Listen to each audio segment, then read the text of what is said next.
Welcome to Brainthropology. Let's talk about our amazing brain and the issues that get us stuck. We all have those moments where life gets overwhelming. It can be related to injury or illness, or an issue with your kids, or just because life is crazy and we need a little help and encouragement. Our team of therapists, expert guests, and clients are here to deep dive into the topics that matter most. We will share information with our listeners that encourages, educates, and empowers. This episode is brought to you by Galaxy Brain and Therapy Center, helping clients live their best lives by implementing strategies such as those discussed in this podcast. Galaxy Brain and Therapy Center is located in Ann Arbor, Michigan, serving southeastern Michigan for in-person and community-based services. Out-of-state virtual and teletherapy services available for OT, PT, speech, mental health, and mindfulness. Check out their website at galaxybraincenter.com. Hi, everybody. Welcome to Brainthropology. I am your host, Meg Scaling, and I am here with occupational therapist Deborah Loftus. Welcome, Debbie. Hello, hello. I love sharing my recording days with you. We like to start off our podcast by saying something personally or professionally positive in getting all of our good positive psychology juices flowing. Debbie, what is your positive? Mine can be professional and personal, actually. My positive today is quotes. So I know that sounds funny. I don't know about you, but sometimes when I start my day and I read a powerful quote, it really can change my whole mindset. This morning I woke up and I have one of those little calendars that somebody got me for Christmas, and it just tells you a quote of the day. And today was one of my favorite, and I probably mentioned it before, but it's by Shauna Core, and it's happiness is the joy one feels striving for one's potential. And I just think that is an amazing way to set your mindset up. Yeah, it makes me think of joy in the journey, that it's not about arriving, it's about getting there. Absolutely. Yeah. What about you? What's your positive? Well, today I went golfing for the first time in a couple years, and I actually hit the ball pretty well. That's amazing. With the exception of putting and chipping, but I was really impressed with my ability to hit it off the tee. So, did you enjoy it? Did you smile? Did you laugh? I did. I did. Awesome. And I haven't done it in a long time thinking, I don't like golf, but I actually liked it. It was fun. And you're not competitive at all, right? Not at all. Oh, that's great. So we're going to be finishing up a short series that we have been doing over the last couple of weeks on basic parts of the brain and kind of addressing the brain in a interesting way via storytelling and kind of talking about symptoms and things that happen to us when those parts of the brain are damaged. And there's no better way to do this than to ask you, Debbie, about the brain stem. We're going to go into the brain stem today, as well as our favorite parts of the brain. The frontal cortex, I think, is probably your favorite part of the brain. And so before we get to that one, let's talk about the brain stem and what it does for us. The brain stem is so important when we talk about any part of the brain because it's responsible for some of our most basic functions. So some of the things that we think about, actually we don't think about, are breathing, your balance. So as you're walking, things that we take for granted, blood pressure, facial sensations. So when you're giving somebody a hug and you rub up next to them and you feel that sensation on your face, hearing, heart rhythm, swallowing. So a lot of these things that are automatic, the brainstem is responsible for. So you can imagine if something went wrong with the brainstem, the implications of that. Yeah, absolutely. Also, the brainstem gets the award for having 10 out of your 12 cranial nerves. Which is super important. That's right. That's right. Can you explain, the brainstem is made up of a few different parts of the brain, and we are not going to go into full anatomy details, but can you just give us a little overview of those parts of the brain and a few words of explanation of what those different parts do? Absolutely. So some of the main parts of the brain, there's the midbrain, the pons, and the medulla oblongata, which was great with neuroanatomy, trying to memorize those things way said back it very when. well. The midbrain is responsible for regulating your eye movements, which we will probably have a podcast really in depth about some of these topics because they're so important. But the basics of it, your midbrain is responsible for regulating your eye movements. The pons is responsible for facial movements, your hearing, and your balance system.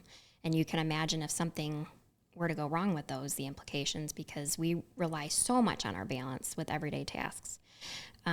And the medulla oblongata, which is really, if you look at a picture of the brain stem, it's way at the bottom. And that regulates your breathing, your heart rate, and your rhythm, blood pressure, and also swallowing. So there's also another part of the brain that's really important. It's called the reticular activating system. A lot of times when we're talking our lingo, we say RAS, and that controls your sleep and wake cycles. And it really helps you stay alert and attentive to your surroundings. Sleep and awake cycles are so important, and we're going to dive into that a little bit more. And when somebody doesn't have enough sleep and any part of the brain is affected, their daily tasks and their ability to concentrate and focus is really affected. So. Yeah, it makes me think about, as you're mentioning these parts of the brain, about how people who have had brain injury or concussion are so sensitive. Their hearing is sensitive. They hear things. And then, that reticular activating system also, it is important for alert and attention. And so it helps you understand what's important and what to tune into and what to not tune into. So if your hearing is hypersensitive and your reticular activating system isn't working, you have a hard time knowing what to focus on and what not to focus on. And until something goes wrong with that, you don't realize how important that is. Absolutely. The ability to regulate your auditory processing. It makes me think of an infant. When an infant first is born and they're in a loud room, they don't know what's important. They might understand and recognize their parents' voices, but the TV on or kids outside playing basketball or the refrigerator running or the dishwasher running or whatever, the beeps and sounds that happen in a house, they don't understand that. And so they get really fussy because they don't have that organized yet. And it's really interesting because if you think about premature babies, what they do, they actually take that away and they put them in the incubator, and that controls that environment. So it takes that away. Yeah. And we know instinctually that when our baby is fussy, we take them to a quiet room and we decrease the sensory stimulus around them. And then that's important for development. You talked a lot about the sleep-wake cycle.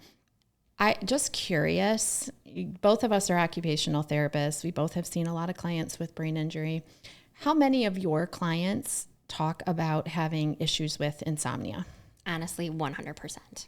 100%. And even not only my clients, my family members, my friends, anytime any part of their brain has been affected, whether it's a concussion or a mild brain injury, or they have a family member that's been affected, sleep is always a key factor in their issues and also part of the recovery.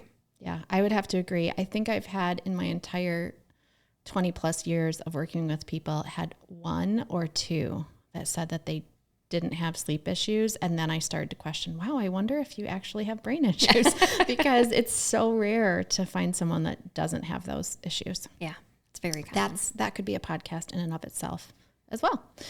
Do you have clients that need CPAP machines?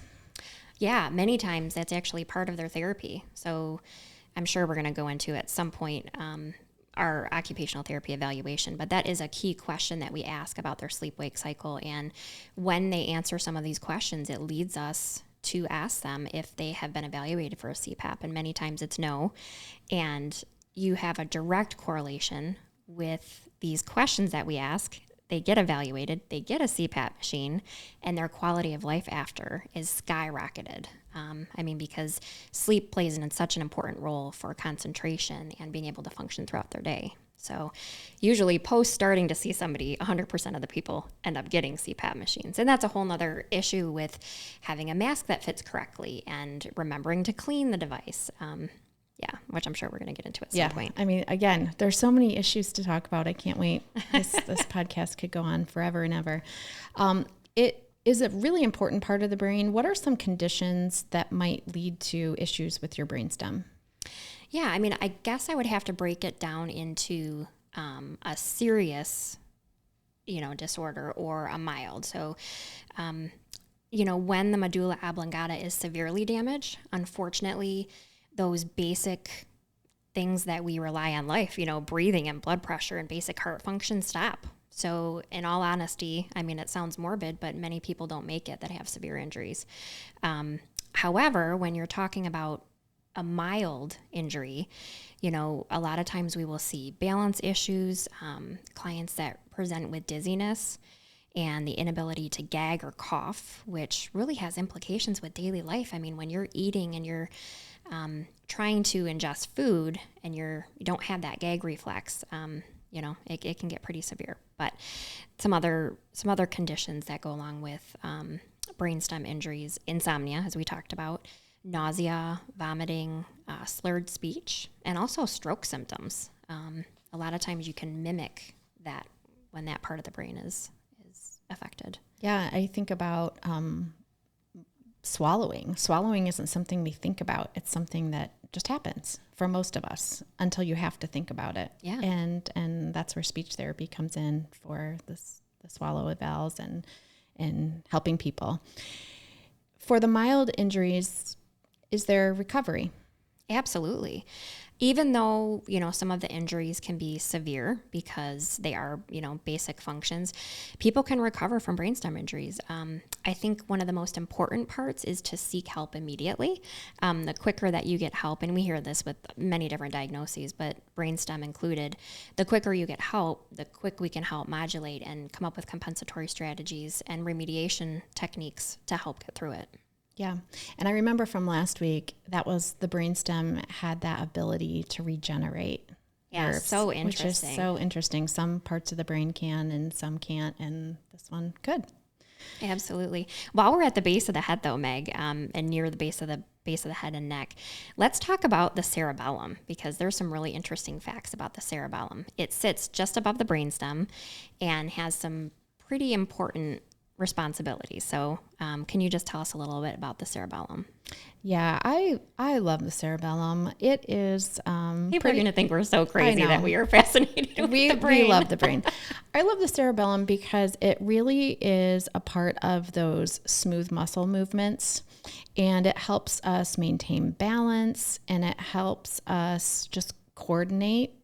And there's so many whole brain exercises that I've done focusing on coordination and smooth movements. And when you can get that cerebellum working again and working better, the quality of life improves. If you think about having to think about every move and then all of a sudden movements becoming more natural and more smooth, you think about how hard it was to do something at first, when someone first learns to walk or first learns to tie their shoe, and then after a while, those movements become more coordinated. And so the cerebellum is just fascinating to me because it not only does movement and balance, but it also coordinates eye movements. And we talk a lot about how the eyes are so important because they cross both to the left and right side of your brain, and they also innervate unilaterally to the same side of the brain. And so you think about that, and you think about how it communicates with the cerebellum, and how the cerebellum is such a pivotal part of just learning and dancing and riding your bike and all of the playing a musical instrument and things coming natural and being able to not touch something like a golf club for so long and then pick it up and nail the ball. If I didn't have a functioning cerebellum, I would have looked like a novice again. I would have looked like, I've never taken a golf lesson. But because I have a functioning cerebellum, it was just motor memory. I could pick it up and it was smooth. So I could go on a little too long talking about the cerebellum, but I was going to say, what happens when it's damaged? So we know that it's such an important part and it plays so many important roles. What happens when it's damaged? Yeah, when it's damaged, you have that lack of muscle coordination, a difficulty walking. You think about, right now I'm talking without thinking about coordinating my mouth and my tongue and the way my lips are moving. But if you do have issues with that, you might have slurred speech, difficulty speaking, difficulty eye tracking, also, some of that leads to headaches, all of that. And I think one of the main things that you see, and you might hear this technical word called ataxia. And ataxia is really just a loss of that muscle coordination and control. It's kind of the word that therapists use to describe this lack of motor coordination. And so often that lack of motor coordination is the first sign of ataxia. And then you might also see some speech difficulties or blurry vision, and again, that difficulty swallowing. Is ataxia ever reversible? Yes, with therapy, we work on ataxia all the time, and it's rewiring and regenerating those nerves so that they can have smooth muscle movement again. That's awesome. That's promising for people to hear. Now that we covered some of the basic areas of the brain, when you were talking about things regenerating, and it reminds me of, brain development. So can you take a second to talk about kids and brain development, and tell me some fun facts about how the brain, develops? Okay. So I love kids, and I love, I was that therapist that loved to put on a mask, and might have been a chicken mask, and I would walk around like a chicken and make the kids walk around like a chicken. I put on a lion mask and make them crawl like a lion, because so much development is about movement. And so when you think about movement and coordinating movement, I think about where that all began. And so it's so fascinating to me that by 6 weeks in gestation, the neural tube of the fetus and the back is closing, and that's where that spinal cord and heart and other organs start to develop. By 7 weeks gestation, those eyes are forming. And by the first trimester, we've built so many connections that baby can move in the womb. And it's just fascinating how early this movement it happens. By second trimester, more nerve connections and that brain tissue is formed. And by third trimester, that cerebral cortex starts to take over and that brain stem and learning center starts to develop. And so I think about how all of this is developing in utero, but then how it needs to continue to develop outside of the womb. And it's so important that we give our kids opportunities to develop their brain. And that's the part I think is fascinating is, afterwards. So here you have this little infant, and what can you do to enhance this brain development? And, as a mother of 2, we think back when our kids were infants, and Meg and I have kids about the same age, so we can have fun reminiscing. But it's so important to offer, give our kids an opportunity to develop these skills. So you want to offer the chance to play, let them learn by talking to them. So listening, moving around, letting the kids problem solve on their own. So, as an infant, letting them move the blanket or letting them learn to find their mouth. It's so important. And socialization at that age is really important too. And that's why, there's so many mom groups and different play group opportunities that is really important for brain development. Singing together. What were your favorite things when your kids were little? There's a few things that come to mind because I had a child that was not neurotypical. So what I did for one kid was different than what I did for some of my other kids. And so if I think back to my child who was not neurotypical, who actually later down the road was diagnosed with mild cerebral palsy, she did not have transitional movements. So I would set her down and she would cry. She would read books. Like at 18 months, we were at the side of the pool in Florida, and she looks at the side of the pool and she says, 3FT. And it's all on video. And someone says, oh my gosh, how old is she? I'm like, she's 18 months. I had no idea she could recognize those letters. But you put her down and you sit her down, and she had no transitional movements. And so for me, play to her meant I don't pick her up. I actually move her through the process of what her body's supposed to do, to lean on one arm, lean on the side, get your knee under you, put the other foot up, help pull to stand. It's for playing with her meant helping her figure out what those transitional movements felt like. And repetitively as well. Repetitively, right.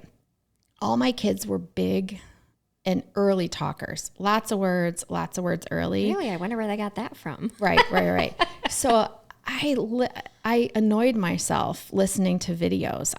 We were playing back videos about, I don't know, summertime last year, and there were videos of me talking to my kids, and I described everything. Ooh, look at the warm sun. Look at the blue chair. Look at this. Look at that. And not in baby talk, but I was just listening to myself going, oh my gosh, Meg, you're annoying. But it really, I think, played a big part in for sure. the kids' development. Yeah. So the benefits of having a therapist as a mom, right? Absolutely. But it's playing games like peekaboo and having that like loving environment that they feel safe in, giving them healthy food, and like having tummy time. That could be a whole nother discussion, but really spending that time playing with them. Yeah, it's so important. Mm-hmm. So important. Yeah. So there are parts of the brain that don't develop until later in life. We kind of talked about early life, what to do. There's parts of the brain that don't develop until later in life. What are some of those parts of the brain? So I actually mentioned it in the last podcast. It's one of my favorite parts of the brain, but the frontal lobe doesn't develop at least until 25 in most people. And research sometimes say 25 to 30. So I find that really interesting. And that frontal lobe is the part of the brain that's responsible for executive functions like planning and working memory and impulse control. And I mentioned this in the last podcast, and I'm sure we're going to dive into this more, but having two teenagers, why you need to give them grace, because they're literally parts of your brain that aren't formed enough to process some of the information that you're expecting them to process. So I find that fascinating. Absolutely. I think this is also why so many brain injuries occur in this developmental phase, because these young adults are acting on emotion and not so much that frontal lobe that's telling them to reason and judgment and make good decisions. Absolutely. And it makes therapy sessions very unpredictable, which is probably why I find it fascinating. You never have the same injury twice. Or it presents itself in a different way. Right. And it's why OTPT speech is so important when there are issues. Neurotypical kids might not have as many issues, but let's say there's a kiddo that doesn't function as well, or that has some learning delays. There really is a value to working with a therapist to help further develop that frontal lobe. So if you think about someone who, if every teenager in high school has an underdeveloped frontal lobe, and then you have these kids that need a little extra help, there really is, it's a really valuable tool to elicit the help of therapists to kind of help further develop that frontal lobe and give strategies for someone whose lobe might not be as developed as their siblings. Absolutely. And then add hormones into the mix, and it is a fun, joyous, happy time. Okay. You talked about hormones. Yes. I'm going to bring this up. There's another part of the brain that doesn't develop right away. What part is that? The limbic system. Ding, ding, ding. 10 points. Oh my gosh. This is fascinating. This also might be one of my favorite parts of the brain. And I think I could break down the different parts of the limbic system into their own podcast as well. And I'm sure we will. All right. So the limbic system, it's a group of structures. I'll name a few of them to get everyone oriented. The amygdala, which is, we will dive into that much more in detail because it's very important in your brain, but this is in control of your fearful and anxious emotions. So if you think about your fight or flight response and things that are related to that, this is a very important part of the brain. The hippocampus, which is responsible for memory, your parahippocampal gyrus, which is memory, your cingulate cortex, emotions and memory, hypothalamus, which another very, very important. And I think when people have issues regulating some of their hormones. A lot of times this comes up when they go to their doctor because the hypothalamus controls hormone release. The septal nuclei, which is responsible for pleasure, your reward system, and reinforcement. So when we talk about positive and negative behavior responses, the mammillary body, control of memory and connections with multiple areas of your limbic system, and the fornix, and that carries the information to different places, which is really important. It's really important when you think about the limbic system, when we were talking about teenagers and hormones, because the limbic system undergoes huge changes during puberty. And the limbic system is the emotional center. So if we think about our teenagers and all the emotional responses they have to different things that happen during the day, and then you get the end of it after they get home from school, it really runs on a high level throughout the day, while the prefrontal cortex communicates with the brain's emotional centers through the intricate connections that you have throughout your brain. So it's really different between children, adolescents, and adults. In adults, the connection to the frontal cortex is really strong, but in adolescents and teenagers, the connections aren't fully developed. So it's a lot more difficult for those teens to shut these emotional systems off, even though as an adult, we assume that they can, and it's physically impossible for them to do that. Yeah, absolutely. I think even just going through and maybe not mentioning the words, but if I were to read what each of those systems do, fear and anxious emotions, memory, emotions and memory, hormone release, pleasure, reward, reinforcement, memory connections, all of this, if you have a teenager, were ever a teenager, know a teenager, like you can relate that this is such a huge piece in the life and development of someone going through puberty. And I remember being in I think middle school orientation when my teenager first went to middle school, and the guidance counselor was sure to set all of us parents straight. And the guidance counselor said, do you realize that the most important part of your child's brain right now is the limbic system? And he went in and kind of explained what we're explaining today. And he said, also, what you say matters, but the tone of voice and how you say it matters even more. So if you're saying, Anna, I need you to get upstairs and get this done, they're going to read it. They read your tone of voice. Even though I didn't say anything wrong, if I had said, Anna, I really need you to go upstairs and get this done, it's a lot less threatening. And they talked about how it's tone of voice, that triggers the emotion. And so while your child's frontal lobe might not fully be developed to say, oh, my mom didn't mean anything like that. She just wanted me to get my stuff done. The emotional center is saying, oh my gosh, my mom is so mean to me. And goes into that defensive mode. Right. Yeah. Right. And it's just one of those, it's one of those really important parts of our brain. And let's take it back to kids. What does this look like? What does the limbic system look like in a toddler? Oh boy. So a young mother in a grocery store with a grocery cart, and your toddler wants a lollipop, and you're like, no, we're not going to have that today. We need to eat lunch first. Full-blown tantrum. If you're at home, slamming doors, this system of your brain that just can't process things, that's how it responds, right? It's tantrums, laying on the floor, banging, flailing arms and hands. Those embarrassing moments is a bomb. Right, because it's that reward center too. So for the toddler, they want the reward. They want what they want, and they don't understand why they can't have it. I also think about like my son, who will do anything for a laugh. I worry that his friends are going to dare him. I dare you, I'll give you $10 to go jump off a bridge or sit in the snow naked for X amount of days, and he would probably do it to win a bet. And because he'll do anything for a laugh, but you really have to explain, like, I know that reward, and being this kid that wins this reward and everyone laughs at you and people think you're funny, is a fun reward, but not at the expense of safety. Frostbite or safety. That's what I was going to say. All of those things. I don't know if I'm allowed to share it, but it made me laugh because, Meg, you did share a video of your son going out in his underwear and jumping in the snow. And I'm like, oh my gosh. You're like, but I only let him do it for 30 seconds, so it's safe. Yeah. So they're all real life examples. So we all have those. And then so let's just kind of for a second talk about someone with a brain injury, right? So what does this mean for someone with a brain injury? I think we hear a lot about people's emotional centers being high and being really reactive and having a short fuse and just not being able to process the stimulation or respond in a appropriate manner. People with brain injuries hate the word appropriate because they hear it too much, right? Well, that wasn't appropriate, or that wasn't how you should have handled it.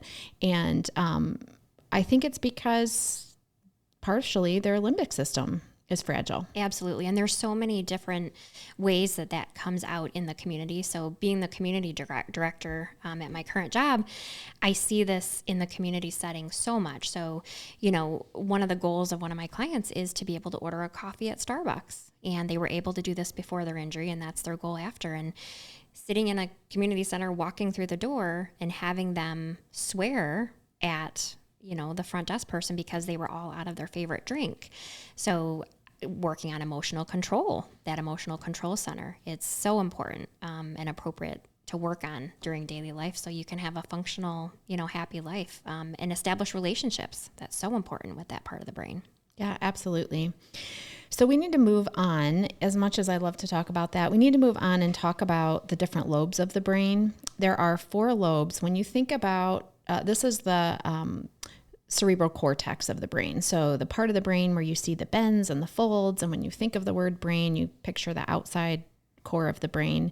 What are the 4 lobes of the brain and where are they located? Absolutely. So there's the frontal lobe, occipital lobe, temporal lobe, and the parietal lobe. And when we think about where they're located on your head, the frontal lobe is right in the front of your head. So if you hold your hand up to your forehead, that's right where your frontal lobe is. The occipital lobe is directly behind that way in the back of your head. The temporal lobe, the reason that it's called the temporal lobe is because of the location. So right on the side of your head where your temples are, on both sides, kind of by your ears is the temporal lobe. And the parietal lobe is right in the back center of your head. So kind of between the two that I just spoke about.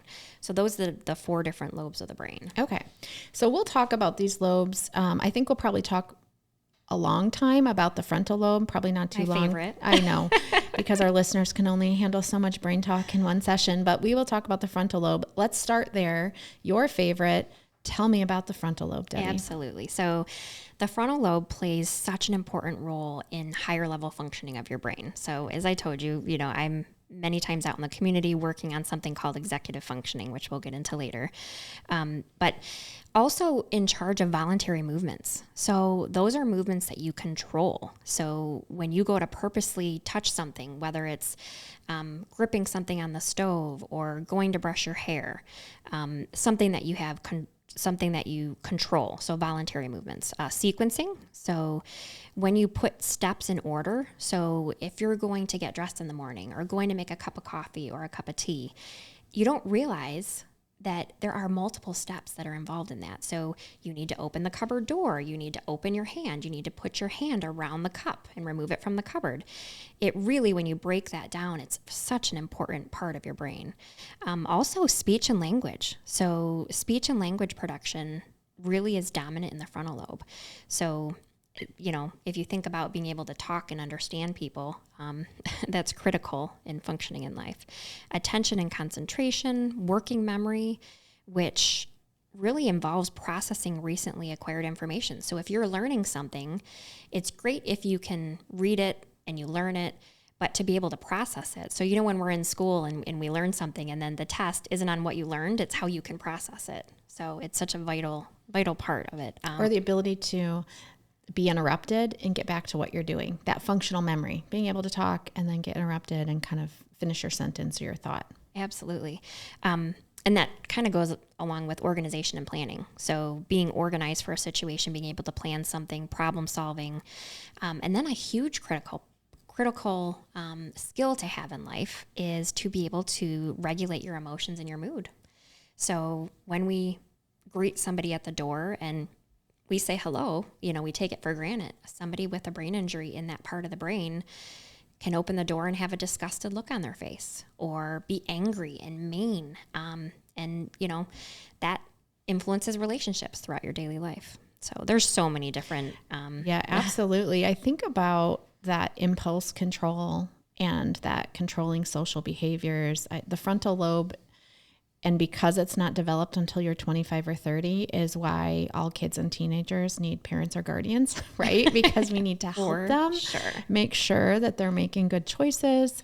I think about, this as being the main difference between us and primates and other mammals, is that we have this incredible frontal lobe that functions, and you use the word executive functioning skills, which is, I know, a combination of so many things. Can you describe what is this executive functioning skill that we have that no other mammals have? I'm so glad you asked, because in my role as an occupational therapist, I feel this is such an important topic to go over with every client that you have on your initial evaluation, to be honest.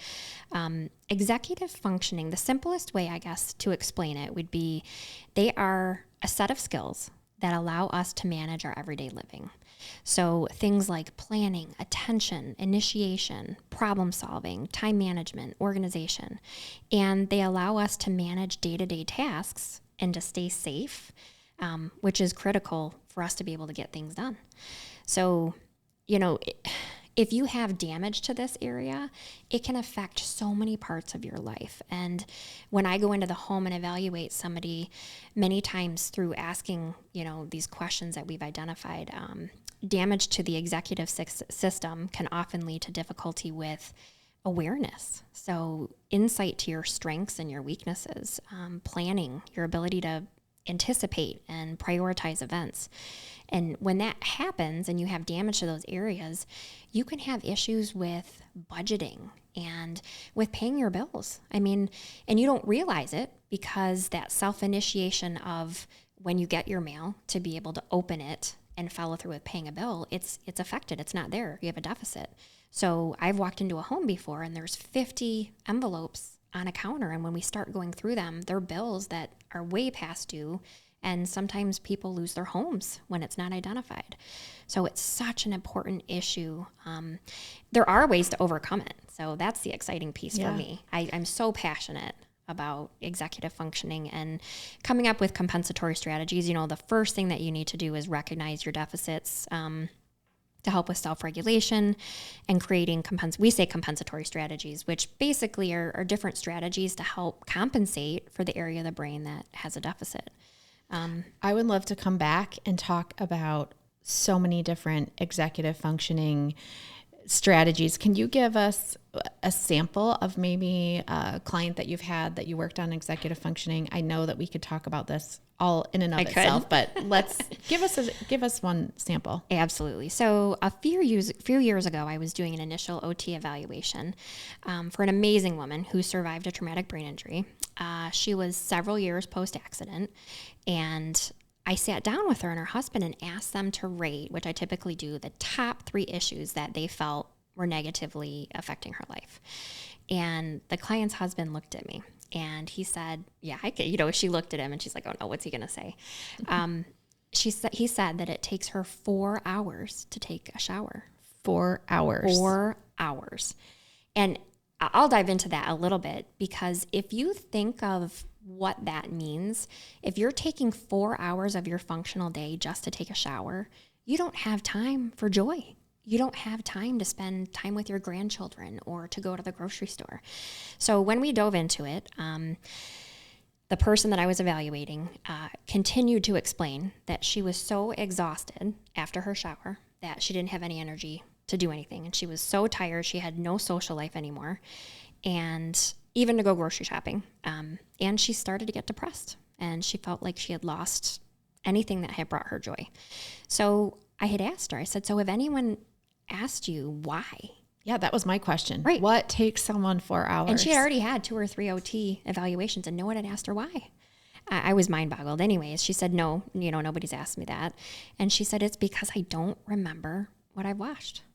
And we sat down and I said, we're going to go upstairs and we are going to mimic you taking a shower. So put your bathing suit on. I want you to get in the shower And I want you to tell me what order you wash yourself. So not the order that I do it. It has to be functional and meaningful for her. So she told me, I wash my hair first, I do this. So I typed up the order, laminated the steps, and I put it on a magnetic board in her shower, which seems so simple. I mean, it maybe took us 15 minutes. And every time that her instructions were every time that she washed something, when she took a shower by herself, she would move the magnet to the next step. And the next day, her and her husband called and said, oh my gosh, Debbie, she took a 20-minute shower. 20-minute shower. She went grocery shopping. I mean, it had so many implications for that simple question, right, that we asked, why?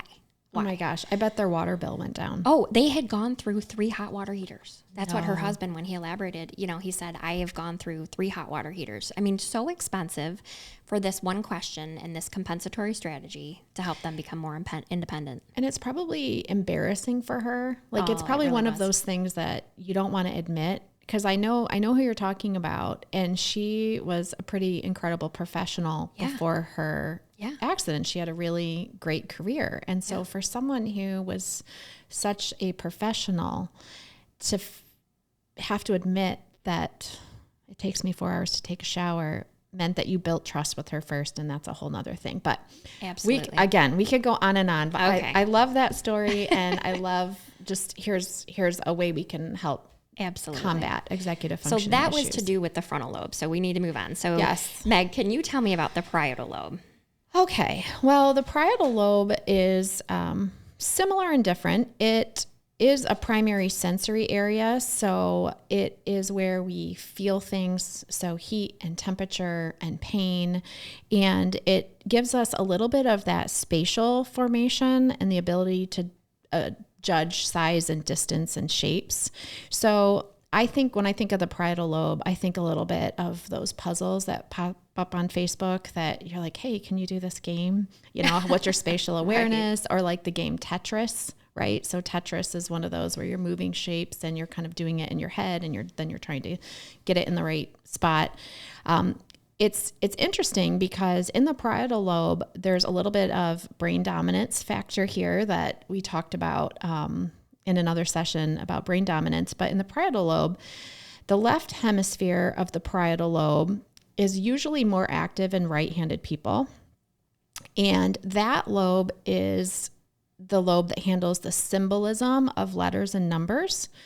And so if you think of yourself as being a right-handed person, which I am, I'm excited to hear this. Yeah. So maybe you are good at learning a new language, or, maybe it's geometry or the symbols of numbers and letters that was something that you really liked. The right hemisphere of the parietal lobe tends to be more active in left-handed people, which is me, and that is more the interpretation of spatial distances. So when you think of maps or awareness of where you are in space, I don't know if you can do this, but I can look at the sun and know which ways, north, south, east, west. I usually have a good sense of direction, and that's attributed to that parietal lobe area. So as you can imagine, this lobe, if you don't have the ability to sense temperature or pain, how this would affect you functionally and your safety. I was going to say there has to be a lot of safety issues. Tell me what you think about when you think about safety issues. Well, when you think of pain and temperature, I mean, if you're touching a stove and that's impaired, I mean, you're talking about burning yourself. You're talking about also, with that touch, if you don't have that sensation, I mean, running into walls, dragging a foot under a wheelchair without knowing it. I mean, there's so many safety implications to damage to that area. One thing when I think about safety is water temperature. And if someone doesn't have good sensation, then you worry about them burning themselves on scalding water, putting the water too hot, either in the sink or in the shower. And it's why as an OT, we talk a lot about setting the water heater at a certain max temperature, or you put those gauges on the handlebars. Absolutely. And that's a compensatory strategy. That's a perfect example of a compensatory strategy for that. Absolutely. But those are issues that come up when we talk about this parietal lobe damage. So there's another lobe that we need to talk about and move on, and that is the temporal lobe. Yeah, so the temporal lobe, as I said before, the location of it got its name from being right at your temples. It's the part of the brain that's on the side of the head, and its proximity to the temples is why it was named, as I said. So it interacts and depends upon input from all other brain regions, which I think is fascinating, as well as sensory input about the surrounding world. So I always like to think of it functional. So being able to, all your senses, so touch, smell, and how it integrates with your system. So rather than controlling the mind, it learns from your environment. So creating a complex mind-body environment interplay, and it constantly changes a person's subjective experiences. So as you take things in from the environment, you're creating different experiences for this part of the brain. Yeah, I think about speech therapists and how they work with this area so much, and they work on the auditory processing, perceiving the sounds, assigning meaning to those sounds, remembering sounds and words. And, I also think about, again, why so many people with brain injury or neurodevelopmental delay have these auditory sensitivities, because this temporal lobe also plays into that. I love that there's a part of the brain that takes in the environment and that kind of reads social cues and remembers faces and is really this always changing, always learning, always adapting part of the brain. Like our brain is always learning in a lot of ways, but I like that we have a temporal lobe that's taking in the environment and looking at meaning. So the temporal lobe is giving language meaning. And so when I look at, my experience in Cabo, right? When I go to Cabo San Lucas and I sit on a beach and my temporal lobe is taking in the environment, I'm thinking about my language and my conversations that I've had there. I have this happy meaning. Likewise, if you have a bad experience, you're taking in this environment that maybe was traumatic. You're taking in an environment that, you had really hurtful words said to you, or it was just a traumatic experience. And so this temporal lobe is really important in processing both the good and the bad. Yeah, and I think one of the words that we use to describe that are visual memories. So when you have that vision that's connected to memories, we call it a visual memory. In talking about the temporal lobe, Meg, what are some of the important structures in this lobe? So I think our speech therapists would all say that some of the most important parts of the temporal lobe are the Wernicke's area, which is this area that's associated with understanding and processing speech. And then the Broca's motor speech area, which is actually the production of speech. And so when you hear the word aphasia, aphasia means that either you don't understand the speech that is spoken to you because your Wernicke's area might be affected, or you might understand the speech and you might know exactly what you want to say, but it doesn't come out. It either comes out as jargon, gibberish. That's where that Broca's motor speech area. And you could probably have a whole podcast on those areas. And when I think of it, I think of Grey's Anatomy. So I know sometimes when they do brain surgery, they have people alert and awake, and they will stimulate that part of the brain, Broca's area, to make sure that speech is intact. And I find that fascinating. Yeah. And there's another aphasia called global aphasia, and that's when both areas are affected, and that makes communication even harder. Yeah. So speaking of the temporal lobe, what happens if that area is damaged?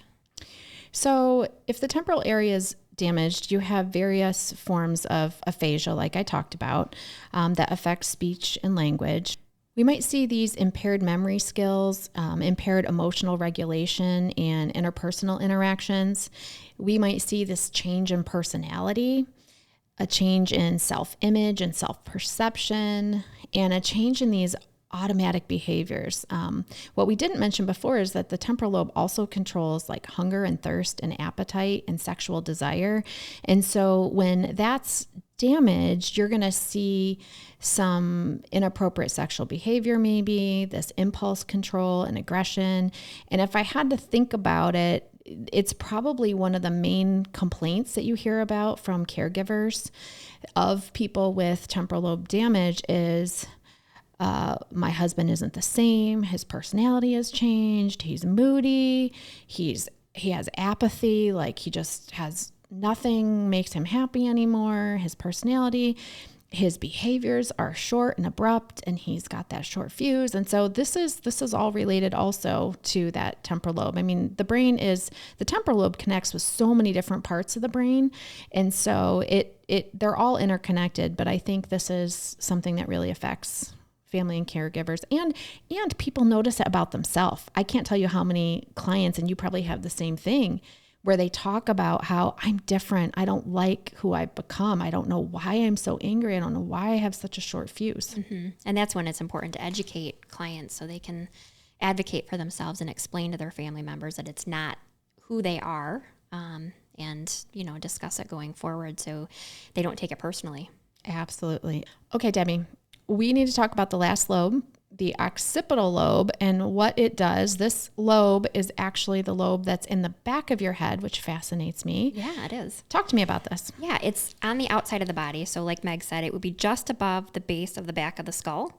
And it's actually the smallest lobe of the brain. It accounts for around 12% of the total surface area. So it's kind of a fun fact of the brain's cortex.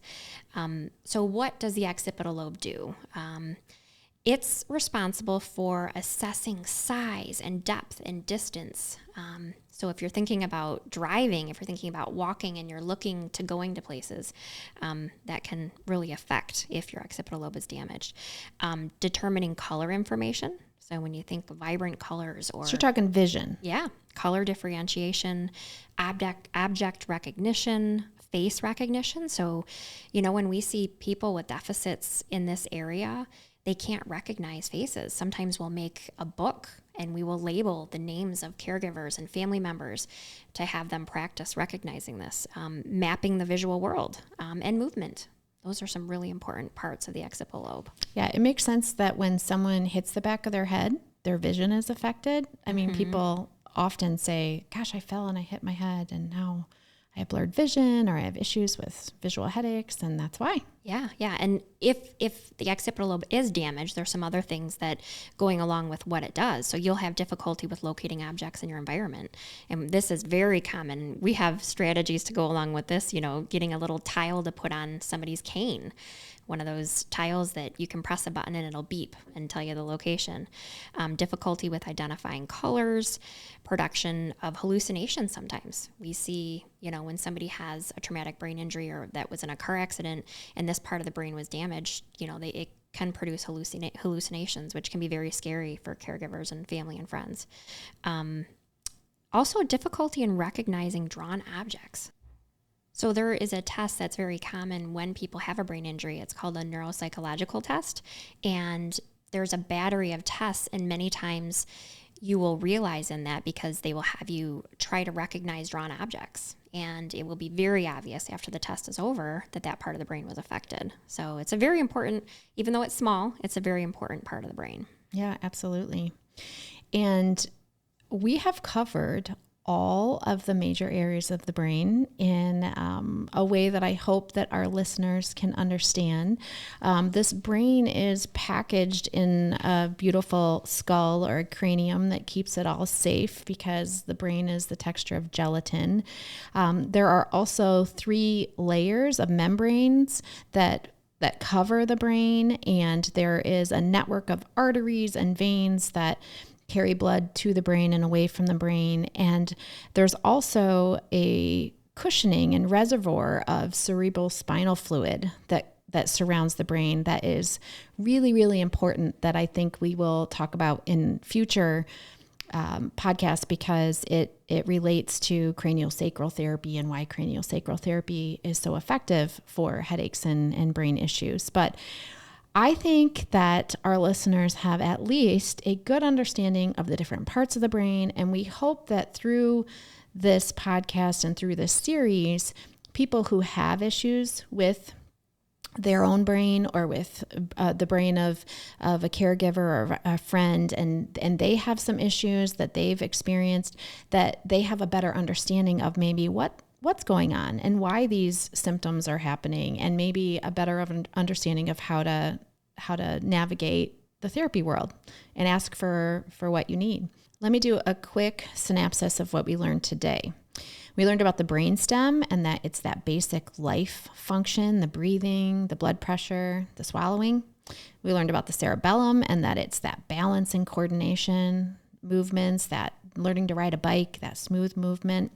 We learned about the limbic system, and it's why all children need parents, right? Because that's a really emotional center that's still developing through the teenage years. We learned about the frontal lobe, which is another reason why all children still need parents until the age of 30, because it's that high level thinking, reasoning, judgment. Makes me feel good about my college kids still coming to mom for advice. And then we learned about the parietal lobe and how that's that sensory piece that has spatial awareness and judges that distance, and the temporal lobe that looks at environment and the surrounding world and is so pivotal in speech. And then we talked about the occipital lobe and how it's that vision center of our brain. Deb, is there anything else you wanted to add? No, it's been very educational. We hope that people can get some functional things from our podcast, and it can help you live with joy throughout your day. But as always, at Brainthropology, we encourage you to be courageous and move forward in your day with hope, joy, and purpose. While we love what we do and are as passionate as they come, the information on this podcast and discussion is for educational purposes only and should not replace professional medical advice. Please consult your own healthcare provider if you are seeking medical advice, diagnoses, or treatment for you or anyone else. We do our very best to provide correct information, but please understand science and medicine is ever changing. We welcome feedback, comments, suggestions, or correction of errors. This disclaimer applies to any guest or contributors to the podcast or blog.